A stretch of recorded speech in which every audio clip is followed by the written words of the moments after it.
Minasan konnichiwa. Kembali lagi di Wagomu Japanese Class, masih bareng Manda pastinya. Hari ini Manda punya topik yang menarik banget loh buat dibahas, yaitu tentang basic manners di Jepang. Ya, seperti kalian ketahui, Jepang ini negaranya sangat penuh dengan aturan pastinya ya. Aturan menurut mereka sendiri dong. Dan juga di sini negara yang memang benar-benar terkenal disiplin akan aturan-aturannya. Tapi kalian penasaran gak sih kira-kira basic manners di sana tuh seperti apa sih? Nah, di video kali ini Manda akan share 6 poin tentang basic manners di Jepang. Pantengin videonya sampai selesai ya. Basic manners yang pertama yaitu ketika kalian baru pindah rumah atau tinggal di rumah yang baru atau apartemen yang baru, nah kalian harus menyapa tetangga di sebelah kanan dan di sebelah kiri kalian sambil memberikan hadiah kecil. Seperti ini nih guys. Yang pertama, jangan lupa untuk bawa hadiah kecil ke tetanggamu ya. Bila kamu pindah ke apartemen, sebutkan nomor kamarmu. Jika nomor kamarmu 115, maka ucapkan seperti ini. Hajimemashite, 115 ni hikoshiteru. Kemudian sebutkan nama kalian. Amanda to moshimasu. Yoroshiku onegai shimasu. Seperti itu guys. Bila kamu pindah ke rumah biasa, kamu bisa tinggal ganti saja nih nomornya dengan kata tonari. Contohnya seperti ini. Hajimemashite, tonari ni hikoshiteru, Amanda to moshimasu. Yoroshiku onegai shimasu. Gitu guys, gampang kan? Yang kedua, basic manners tentang cara bertamu di Jepang. Berbeda loh dengan di Indonesia. Perhatikan contoh berikut. Yang paling pertama kalian lakukan saat bertamu adalah ucapkan ojamashmasu ketika kalian masuk ke dalam rumah.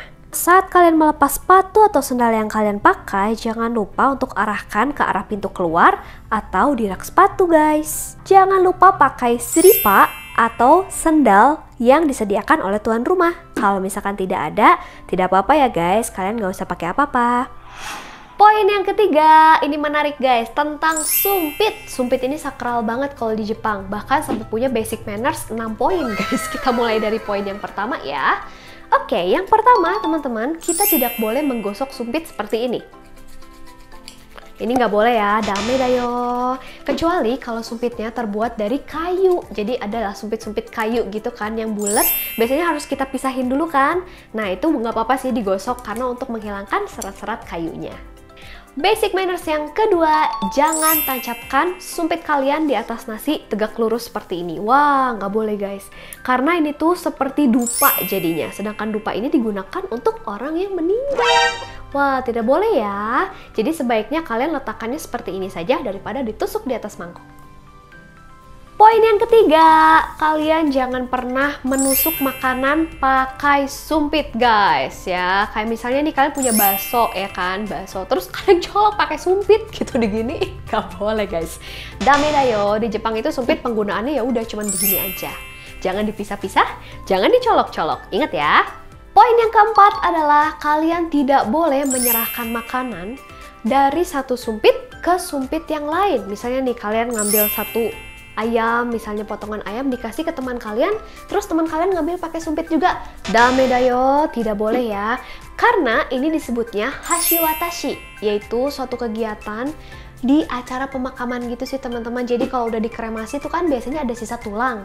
Nah, itu tuh biasanya anggota keluarga itu mengambil si tulang itu dari satu sumpit, dioper ke anggota keluarga lainnya, diambil lagi sampai dimasukkan ke dalam satu vas. Nah, jadi jangan sampai kalian praktekkan itu pada makanan.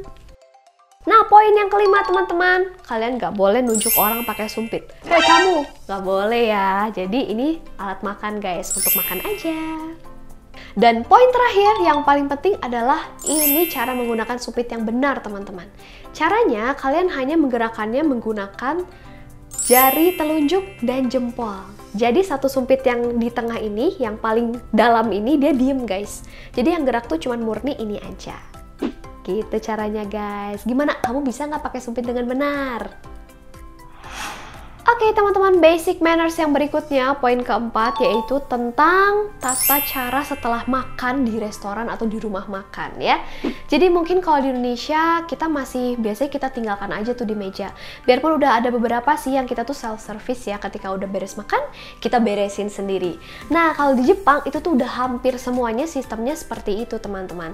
Jadi kalau kita udah beres makan, makanan kita taruh lagi di tray atau di baki, kemudian kita bawa si bakinya taruh di tempat yang udah disediakan guys. Kurang lebih seperti itu, harus kayak gitu guys. Jadi di sana memang orangnya pada tertib, teratur, dan suka dengan kebersihan pastinya. Nah teman-teman, yang berikutnya aku yakin kalian pasti belum tahu tentang basic manners yang ini ya. Ini adalah basic manners di toilet. Waduh, di toilet aja ada basic manners? Ada dong guys. Jadi ini tentang tisu toilet. Oke, kalau biasanya di Indonesia kita udah beres buang air gitu ya, kita pakai tisu, kita cuci tangan atau kita lap-lap pakai tisu, pasti ada tempat sampah buat kita buang tuh tisunya ya kan, langsung diinjak, biasanya langsung dibuang. Tapi di Jepang kalian bakalan bingung pasti. Kenapa? Karena toilet di sana tuh nggak ada tempat sampah buat tisu guys. Lah lantas dibuang kemana tuh si tisu bekas kita elap-elap itu? Apa dimasukin ke tas kemudian kita buang di rumah? Aku yakin banyak orang Indonesia yang seperti itu guys. Tapi ternyata tisu di Jepang itu berbeda bahannya. Jadi kalian bisa langsung buang sampah tisu tersebut ke dalam lubang kloset atau lubang toilet, kemudian langsung di flush aja guys. Jadi nggak akan bikin mampet, beda sama tisu di sini guys. Oke, kita masuk ke basic manners yang terakhir teman-teman. Ini adalah tentang eskalator. Kalau di Jepang eskalator juga ada rules-nya loh, ada basic manners-nya juga ya teman-teman. Ya sebenarnya di Indonesia pun ada, mungkin cuman belum teraplikasikan dengan baik atau belum menyeluruh aja gitu ya. Oke, di sini sih sebenarnya kita bagi berdasarkan kota ya teman-teman. Jadi di setiap kota itu manners-nya pun berbeda. Nih misalnya di Tokyo ya. Kalau di Tokyo itu biasanya orang kalau lagi naik eskalator tuh berdirinya di sebelah kiri gitu loh guys. Itu kalau di Tokyo ya. Tapi lain halnya dengan di Osaka. Kalau di Osaka orang-orang itu berdirinya di sebelah kanan gitu. Jadi nggak cuma eskalator ya, sebenarnya kayak kalau kita sistem ngantri, misalkan mau masuk kereta, mau masuk ke alat transportasi apa, biasanya kan suka ada antrian. Nah pola-polanya kurang lebih seperti itu guys. Kalau eskalator juga sama ya. Nah kemudian ada satu lagi kalau di Kyoto. Nah di Kyoto ini tuh sebenarnya dia itu dekat sama Osaka sih, jadi bisa dibilang dia bisa ambil jalur kanan. Tapi kadang-kadang juga sama seperti di Tokyo, bisa di sebelah kiri.